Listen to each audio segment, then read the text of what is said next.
আজ থেকে শুরু হচ্ছে বাংলাদেশের অফিসিয়াল বিশ্বকাপ প্রস্তুতি। প্রথম প্রস্তুতি ম্যাচে যুক্তরাষ্ট্রের বিপক্ষে মাঠে নামবে টাইগাররা। ডালাসে ম্যাচটা শুরু হবে বাংলাদেশ সময় রাত 9:30টায়। আর ভারতের বিপক্ষে দ্বিতীয় প্রস্তুতি ম্যাচ নিয়ে এখন থেকেই দেখা দিয়েছে উত্তেজনা। প্রেরি ভিউতে সিরিজ হার, এবার মাঠে নামার পালা গ্র্যান্ড প্রেরিতে। স্টেডিয়ামের নাম কাছাকাছি হলেও দূরত্বটা প্রায় 226 মাইল আর 3.5 ঘন্টার। সেখানে ভাগ্যটা বদলাবে কিনা বাংলাদেশের সেটাই দেখার বিষয়। যাদের কাছে কদিন আগে সিরিজ হার, সেই যুক্তরাষ্ট্রের বিপক্ষে ওয়ার্ম আপ ম্যাচ দিয়েই অফিসিয়াল বিশ্বকাপ প্রস্তুতি শুরু করবে বাংলাদেশ।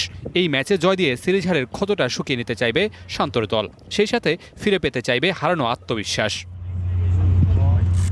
সদ্য সমাপ্ত সিরিজের তৃতীয় টি-20তে সেরা একাদশ নামায়নি যুক্তরাষ্ট্র। সেই ম্যাচে 10 উইকেটে জিতে হোয়াইট ওয়াশ এড়িয়েছিল সাকিবরা। ওয়ার্ম আপ ম্যাচে পূর্ণশক্তির দল নিয়েই মাঠে নামার কথা স্বাগতিকদের। এই দলের বিপক্ষেই আসলে বোঝা যাবে বাংলাদেশের টি-20 বিশ্বকাপের সামর্থ্য। দ্বিতীয় প্রস্তুতি ম্যাচে বাংলাদেশের বিপক্ষে আরও বড় পরীক্ষা। নিউ ইয়র্কে ভারতের বিপক্ষে মাঠে নামবে বাংলাদেশ, যে ম্যাচ নিয়ে ইতিমধ্যেই শুরু হয়ে গেছে উত্তাপ। টাইগারদের সমীহ করে প্রোমো বানিয়েছে ভারতের ক্রীড়াভিত্তিক টেলিভিশন স্টার স্পোর্টস। এই ম্যাচে বিরাট কোহলির মাঠে নামা নিয়ে রয়েছে শঙ্কা। কোহলি দেশটির ক্রিকেট বোর্ডের কাছ থেকে বাড়তি কয়েকদিন ছুটি নিয়েছেন। তিনি যুক্তরাষ্ট্রের উদ্দেশ্যে ভারত ছাড়বেন 30 মে সকালে। এছাড়াও এই ম্যাচে হার্দিক পান্ডিয়াকে না পাওয়ার আশঙ্কা করছে ভারতের গণমাধ্যম। নিউ ইয়র্কের নাসাউ কাউন্টি ইন্টারন্যাশনাল ক্রিকেট স্টেডিয়ামে বাংলাদেশ ভারত ম্যাচটি হবে 1 জুন।